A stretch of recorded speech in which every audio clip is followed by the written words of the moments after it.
नमस्कार, स्वागत है आपका नाती टीवी में और मैं हूं आपके साथ पूनम जैन। चलिए शुरुआत करते हैं बुलेटिन की और सबसे पहले रुक करेंगे इस वक्त की बड़ी खबर का। इस वक्त की बड़ी खबर हमें मिल रही है भोपाल से। उपचुनाव से पहले सरकार देगी सौगात।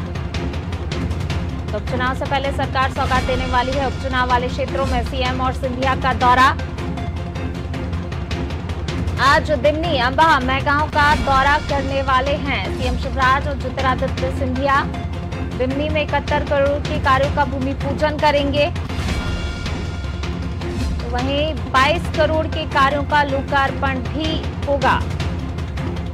और इसी खबर पर ज्यादा जानकारी के साथ हमारे पॉलिटिकल एडिटर मनोज वर्मा जी हमारे साथ जुड़ गए हैं। मनोज जी, उपचुनाव से पहले करोड़ों के विकास कार्यों की सौगात जो है देने जा रहे हैं ज्योतिरादित्य सिंधिया और सीएम शिवराज का दौरा भी है। इस दौरान वो करोड़ों के विकास कार्यों की सौगात देंगे, क्या कुछ जानकारी?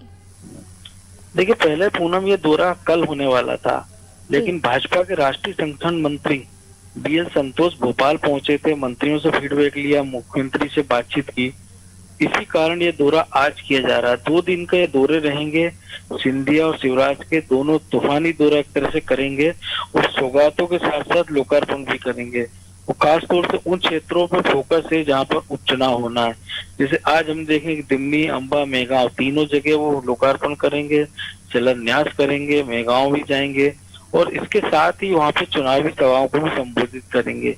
कल भी दोनों नेता एक साथ रहेंगे। इसके साथ ही सिंधिया कल ग्वालियर में भी रहेंगे और वहां भी वो अपने कार्यकर्ताओं से मुलाकात करेंगे और क्षेत्रीय कार्यकर्ताओं से मुलाकात करके स्थानीय कार्यक्रमों में भी भाग लेंगे। क्योंकि अब नवंबर में चुनाव होना है संभावित बिहार विधानसभा के साथ साथ और आचार संहिता कभी भी लग सकती है। यही कारण है कि दोनों नेताओं ने तूफानी दौरे शुरू कर दिए हैं और वो एक तरह से जिस प्रकार से कांग्रेस के जिन नेताओं ने बगावत की थी और भाजपा का दामन थामा था, उन सभी की यही शिकायत थी कि पिछली कमलनाथ सरकार में उनकी कोई सुनवाई नहीं होती थी। उनके क्षेत्र में विकास के जो काम होते थे, उसको मंजूरी नहीं मिलती थी। अब इन सौगातों के जरिए सरकार ये संदेश देने की कोशिश करेगी सिंधिया और शिवराज कि देखिए, हमने जिन लोगों ने आपका साथ, आपने जिनको चुना था और जिन लोगों ने आपकी खातिर सरकार गिराई है, वो इसीलिए गिराई थी कि आपके क्षेत्र में विकास कार्य हो नहीं रहे हैं और अब इस सरकार में जब हम शामिल हुए हैं तो हमने यहाँ विकास कार्यों की झड़ी लगा दी है और जिसका सीधा सीधा लाभ जनता को मिल रहा है। पूनम जी, मनोज जी, जिस तरीके से जो है, हालांकि दोनों ही पार्टियों का फोकस है चुनाव जीतने पर, दोनों ही पार्टियां जोड़ तोड़ कर रही हैं, लेकिन कहीं ना कहीं बीजेपी जिस तरीके से विकास कार्य हो और दौरे लगातार जिस तरीके से किए और कई वर्चुअल रैलियां भी, तो कहीं ना कहीं कह सकते हैं कि बीजेपी का पलड़ा भारी दिखाई दे रहा है।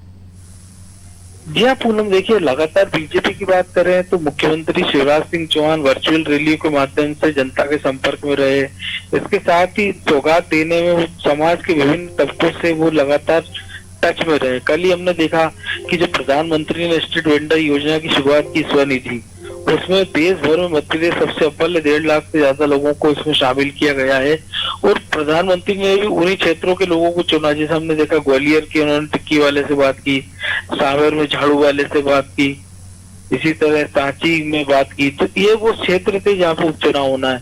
अभी कुछ दिनों बाद प्रधानमंत्री जो लगभग प्रधानमंत्री आवास योजनाओं के हितग्राहियों से बात करेंगे और लाखों की संख्या में उनको आवासों की सौगात देंगे। इसके साथ ही मुख्यमंत्री लगातार दौरा कर रहे हैं। शिवराज सिंह चौहान, बीडी शर्मा, नरेंद्र सिंह तोमर उस क्षेत्र में 2 से 3 बार दौरा कर चुके हैं।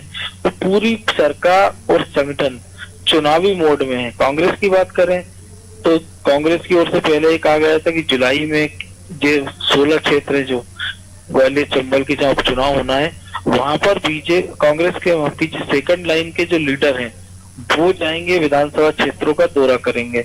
फिर खबर आई कि कमलनाथ जाएंगे, ग्वालियर चंबल जाने वाले थे वो इसी सप्ताह में, लेकिन उनका दौरा स्थगित हो गया है। अब खबरें आ रही हैं कि वो अगले सप्ताह ग्वालियर चंबल के 2 दिनी दौरे पर जा सकते हैं। कल भी कुछ नेता मुरैना जिले में पहुंचे थे कांग्रेस के प्रचार में, जहां पर पूर्व मंत्री और विधायक सज्जन सिंह वर्मा ने कहा कि मैं कमलनाथ का छर्रा हूं और इस टाइप के उन्होंने बयान दिए थे। तो इस पूरी लड़ाई में अभी तक जो हम देख रहे हैं उसमें बीजेपी लगातार बढ़त बनाए हुए है, क्योंकि बीजेपी के 27 में से 25 उम्मीदवार लगभग तय हैं। तो ये वही लोग हैं जो कांग्रेस छोड़कर आए हैं। 2 सीटें आगर मालवा और जोरा में उम्मीदवार तय करना है। जबकि कांग्रेस के सामने संकट है कि अभी इन्होंने बीजेपी के जो भी कुछ आधा दर्जन के लगभग नेता हैं, उनकी उम्मीदवारी लगभग तय मानी जा रही है। जैसे प्रेमचंद गुड्डू सावेर से हैं, सतीश सिकरवार ग्वालियर से मुन्नालाल गोयल के खिलाफ लड़ेंगे, KL अग्रवाल भमोरी से उम्मीदवार हो सकते हैं, चौधरी राकेश सिंह मेहगांव से उम्मीदवार हो सकते हैं, और बाकी जगह उनके उम्मीदवार तय नहीं है। तो ऐसे में उम्मीदवारों को तय करना, जिताऊ चेहरे ढूंढना, ये कांग्रेस के सामने बड़ी चुनौती है।